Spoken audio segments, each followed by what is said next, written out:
Salutations, cyberspace. Welcome to the JCal Arts channel, and if you're new here, consider sticking around, and welcome back for any longtime viewers. Bippity boppity boo, here's another Disney Let's Draw for you. So we're going to be doing a Disney themed Let's Draw again, and this time I'm going to be giving what I'll call my Beauty and the Beast pitch, where I'm just creating AU fanfiction and my own telling of the Beauty and the Beast fairy tale with a drawing accompanying it, of course.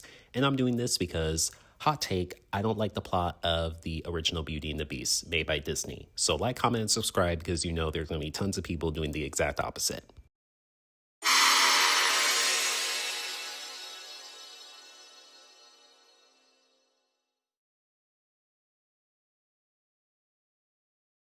I have calm music playing in the background because I want everyone to remain calm. So I'll repeat my personal opinion again. I don't like the original Beauty and the Beast movie, this one made by Disney. And I want everyone to be calm. It's an opinion, you can disagree. I'm a Lunatics Unleashed fan. I know how to deal with people with differing opinions than you about a piece of media you like, especially when those opinions are the common and popular ones. So, I don't like Beauty and the Beast, the Disney film, because of the plot. No, Belle does not have Stockholm Syndrome, but it's the fact that Disney was already not following the original source material because Beauty and the Beast is an actual fairy tale, and the Beast in that one did not imprison Belle or act toxic like he did. So they had the creative license to tell a romance story between Belle and the Beast in the castle however they wanted to, and decided to go Twilight with it. So now we're in the situation where the relationship between Belle and the Beast would be considered abusive if it played out in real life, but people are giving it a pass and even hyping up the relationship because it's Disney, and especially the Renaissance era of Disney, everyone's nostalgic for the movies, including me.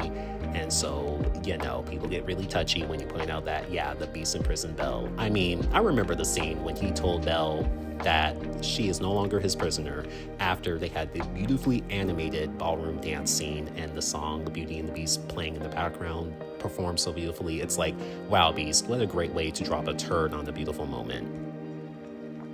I am a speed paint channel, not a media critique channel, so I'm going to do what I do, and I'm going to draw what you see on screen, which is basically a little comic panel that could belong in a wider manga or comic book about a alternate version of Beauty and the Beast, and give my plot synopsis in this alternate Beauty and the Beast story. So I'm going to go fanficky on you in this Let's Draw. And I'll have Beauty and the Beast be replaced by original characters I've drawn on this channel multiple times, and you can watch those videos to find out about them. So yeah, that's what I'll be doing, because I think there's a real missed opportunity for Belle and the Beast to be a genuinely wholesome, sweet little couple, and at its current state, they're just not.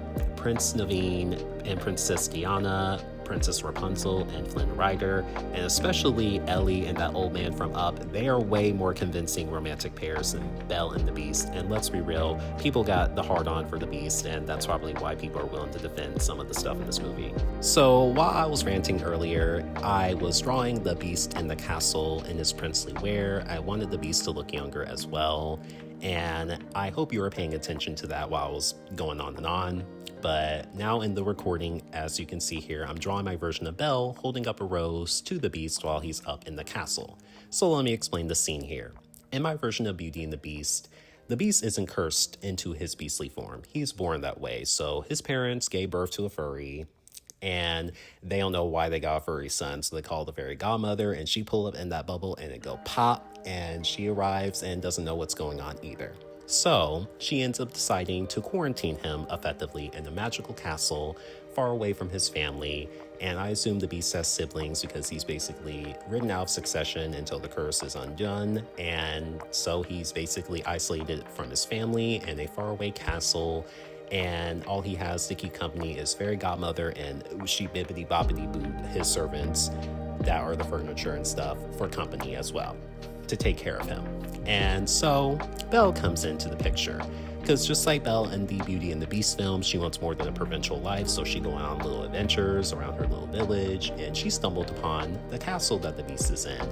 And she doesn't go inside, she just sees the Beast in the tower part of the castle looking out, being depressed. And so this scene is produced where she has a rose that she holds up towards the Beast in an attempt to make him feel better, because she doesn't know him personally, and yeah, he furry, so it took her back a little bit, but she saw the human sadness behind it all and wanted to cheer him up. So I'll continue on. So Belle has an Aventure father, just like in the movie, and so she has a doodad of his and uses that doodad to fling the rose into the tower where the beast currently is.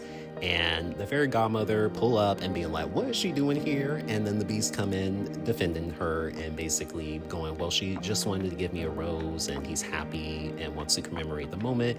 And the fairy godmother relents, and so she decides to magically bibbity bobbity boo that rose to living forever. And you have the glowing rose just like in the movie. And basically I see the two re-meeting later in the future, and I don't have the plot synopsis that far in, so that's where it's going to end for here in this Let's Draw. So I am a speed paint channel after all, so let me talk about what I'm doing now as far as the drawing is concerned. So now we have both panels of this little picture here displayed, and I'm coloring them in. And I'm doing it in the style of like a manga. I wanted to make it look like a page of a manga. So I'm coloring in monochrome, white, black, and shades of gray. And I'm using like striped lines and dots for shading, because you know how they do that in the manga sometimes. So I hope it gives you the nostalgic memories of opening up the first manga you've ever read in high school. I also hope you enjoy my AU Beauty and the Beast plot synopsis, because I wanted to make the story wholesome and sweet from start to finish, because the original Beauty and the Beast, the Disney film, did get there eventually when the Beast stopped threatening Belle with his intimidating behavior and screaming at her, but when he decided to actually be a decent person for once, Belle didn't eventually fall in love with him in the stereotypical romance novel way. But I wanted my AU Beauty and the Beast to be sweet and wholesome from start to finish, especially because it still carries a lot of the same themes from the movie, where Belle has to look past the Beast's appearance to see the person inside to fall in love with. And you see Belle doing this in this drawing, where she sees that the Beast is upset and wants to brighten his mood. She doesn't even need an explanation, and while she's taken back by the furry and the tower, she still sees that that furry is clearly upset, that there's a clearly distraught person there and wants to brighten his day.